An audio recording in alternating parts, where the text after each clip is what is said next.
종합제TV 시청자 여러분 안녕하십니까. 2021년 2월 26일 오전 10시 19분입니다. 바로 19분 전에 발표된 한국갤럽의 주간 여론조사를 말씀드리겠습니다.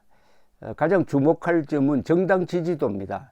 정당 지지도에서 국민의힘이 소폭 상승해서 23%가 되었지만은 문제는 이 서울시장 보궐선거가 있는 이 서울 지역에서 이 국민의힘 지지율이 19% 그리고 더불어민주당 지지율이 35%나 된다는 점입니다. 19대 35면은 거의 더블 스코어입니다.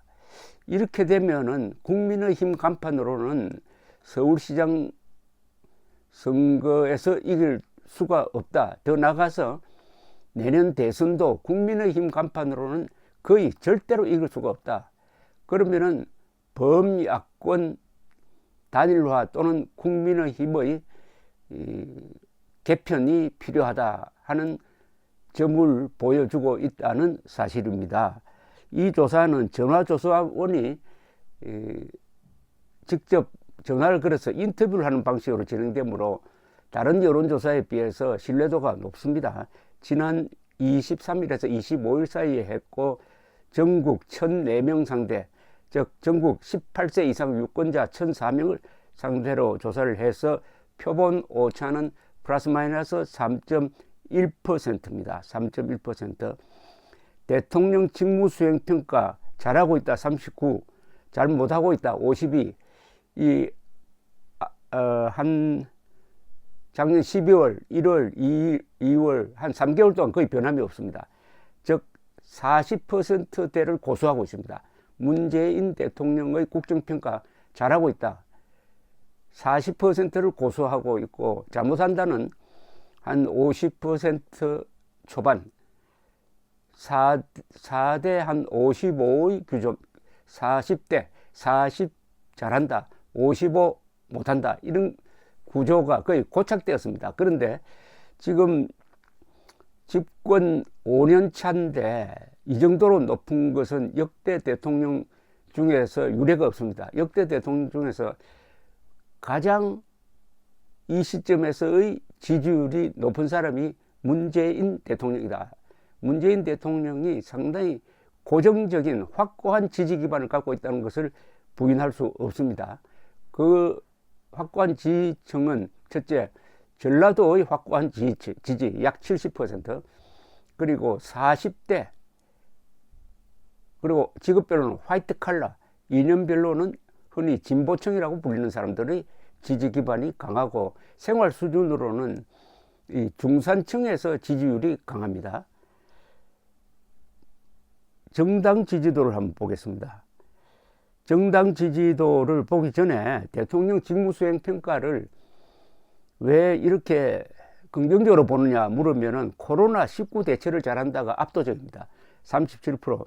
그 다음 복지 확대에 찬성하는 사람이 6%. 결국은 복지도 코로나와 연관되어 있으니까 코로나가 문재인 대통령의 지지율을 떠받치고 있다.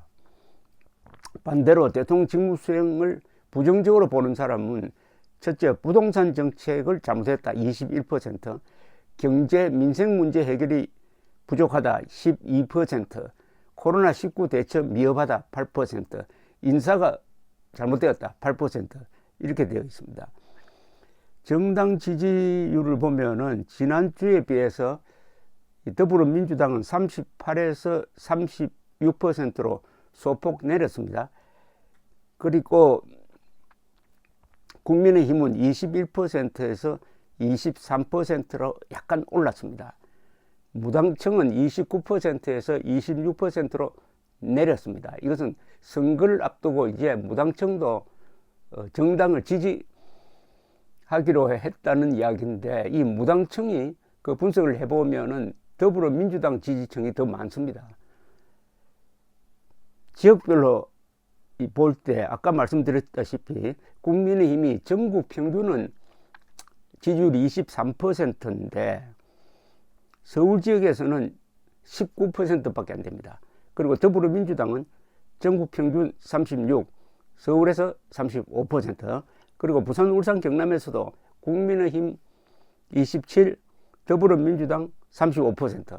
이 정당 지지도만 보면은 국민의힘 간판으로는 이번 부산시장, 서울시장 선거에서 이기기 힘들다는 결론인데, 그러나 서울에서는 야권 단일화가 예정되어 있으므로 국민의힘 간판이 아닌 국민의힘을 포함한 야권 단일 후보가 나오게 되면은 이것은 게임이 달라집니다. 부산도 그런 야권 단일화가 이루어질지는 아주 미지수인데, 여론조사에서는 부산에서는 국민의힘 가상 후보가 상당한 차이로 이기는 걸로 현재 나와 있습니다. 그러니까 문재인 대통령이 이 선거 개입 비난을 무릅쓰고 어제 부산으로 내려가서 가덕도 신공항 건설 등등 사실상 선거운동을 하고 있습니다. 그런데 여기 정당 지지도에서 이 국민의 당 지지도가 서울 지역에서는 상당히 높아졌습니다. 전국 평균은 4%인데 서울에서는 그보다 2배가 많은 8%. 이것은 안철수 씨에 대한 기대감이 높아진 것으로 평가됩니다. 그러니까 국민의당과 국민의힘을 합치면은 지지율에서는 27%가 됩니다. 그렇게 되면은 더불어민주당이 35, 그건 해볼 만한 게임이 되는 거죠. 그래서 단일화가 매우 중요하다는 게 아니라 단일화가 제대로, 그것도 제대로 이루어져야 됩니다. 제대로 이루어지지 않으면은 서울시장 선거는 뭐 해볼 필요도 없을 정도다, 이렇게 보면 되겠습니다. 그리고 이것은 비정치적인 여론으로서 코로나19 백신 접종 의향이 있다는 사람이 71%, 접종 의향이 없다는 사람이 19%입니다. 백신 접종 적극 의향자는 꼭 접종을 받겠다 하는 사람들은 고연령층일수록 많습니다. 고연령층이 이 코로나에 대해서 위기감을 느끼고 있다는데, 문제는 아스트라제네카가 65세 이상에 대해서는 접종이 현재 보류된 상태라는 점입니다. 그런 점에서 이 65세 이상의 고연령층이 상당히 불안감을 느끼면서 이번 선거를 맞게 됩니다. 여기에 중요한 선거의 승패를 가를 만한 중요한 포인트가 여기에 있습니다. 그런데 이 고연령층은 압도적으로 문재인 반대입니다. 그러니까 범야권 단일화 후보를, 서울의 경우에 범야권 단일 후보를 지지할 자세가 되어 있습니다. 그런데 코로나 백신을 맞겠다는 의사가 강한 걸 보면은 불안감이 상당하다는 겁니다. 그러면 이 사람들은 사전투표를 선택을 하겠느냐, 당일투표를 선택하겠느냐 하면은 사전투표 선택하겠죠. 그런데 지금 작년부터 사전투표를 하면은 내 표가 도둑맞는다 해가지고 부정선거 음모론을 펼치는 사람들이 이 우파를 자처하면서 특히 유튜브를 중심으로 많이 활동을 했고, 민경욱 의원 같은 사람들이 거기에 편성을 했는데, 사전투표 부정론은 다 황당무계한 소설로 이미 밝혀져 있습니다. 단 하나도 증거를 제시하지 못했고, 선관위가 거기 조목조목 반박한 게, 그게 뭐 부정할 수 없는 사실입니다. 대한민국의 선거 부정은 과거식으로, 후진국식으로, 개표 부정으로 이루어지지 않습니다. 정책적 선거 부정은 있죠. 지금 문재인 대통령이 하고 있는 이 가덕도 신공항 밀어붙이기 등등은 이 자체가 선거 부정입니다. 어떻게 보면 개표 부정보다도 더 악질적인 선거 부정입니다. 그런 걸 물고 늘어져야지, 어디 자유당 시대처럼 한 6, 70년 전처럼 개표 부정을 했다는 황당무계한 이야기를 퍼뜨려 가지고 많은 이 우파 성향 국민들이 속아 넘어가서 사전투표는 위험하다 하는 인식을 확산시키는 데 성공을 했어요. 그럼 어떻게 되느냐? 나이 많은 사람들은 사전 투표 하면 내 표가 달아난다고 하더라. 그런데 당일 투표하면 붐빈다. 그러면 투표하지 말지. 이렇게 되는 것 아닙니까? 치명적입니다.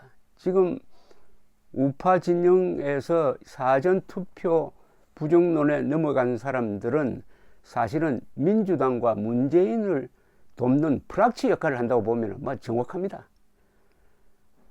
어떻게 할 거냐?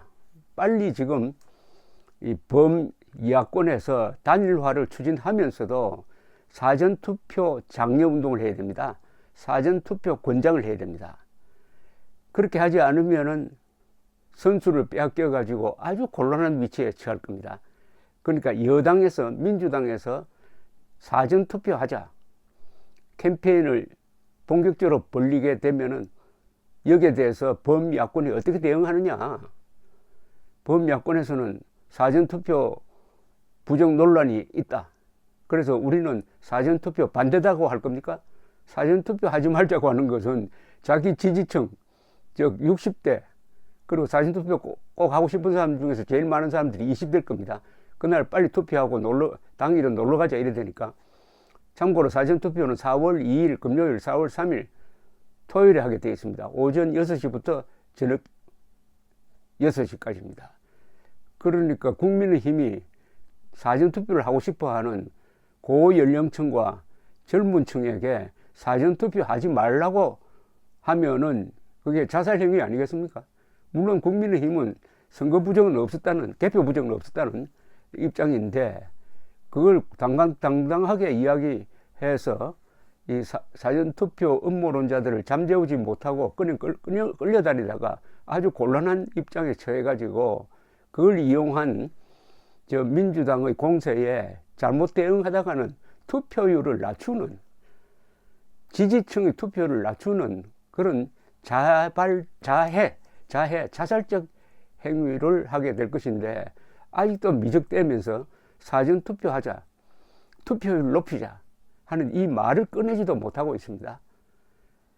제일 좋기는 그동안에 국민들에게 사전투표 부정론을 퍼뜨렸던 그 사람들이 개과천선해가지고 우리가 잘못 판단했다. 사전투표 많이 하는 쪽이 이긴다. 트럼프가 진 것은 사전투표 반대하다가 졌다. 미래통합당이 진 것도 사전투표를 적극 독려하지 않고 민주당이 사전투표 많이 하자고 하는 바람에 결국 사전투표에서 이겨가지고 지난 총선에서 이겼다. 사전투표 많이 하는 사람이 이긴다. 이렇게 홍보하는데 앞장서야 될 것이라고 생각을 합니다. 투표장에 많이 가는 쪽이 이깁니다. 너무나 당연합니다. 투표장은 그게 전쟁터입니다. 전쟁터에서 권력이 결정되던 시대는 지나고 이제는 투표장에서 권력이 결정됩니다. 그러면 투표장에 많이 가는 쪽이 이기는 것 아닙니까? 사전투표 부정론자들은 자기 편 들어 투표장에 가지 말라고 하는 자들입니다. 자기 편 군사들에게 전쟁터에 가지 말라고 하는 사람들, 이거 역적 아닙니까? 민주주의에 대한 적이고 자유의 적입니다. 감사합니다.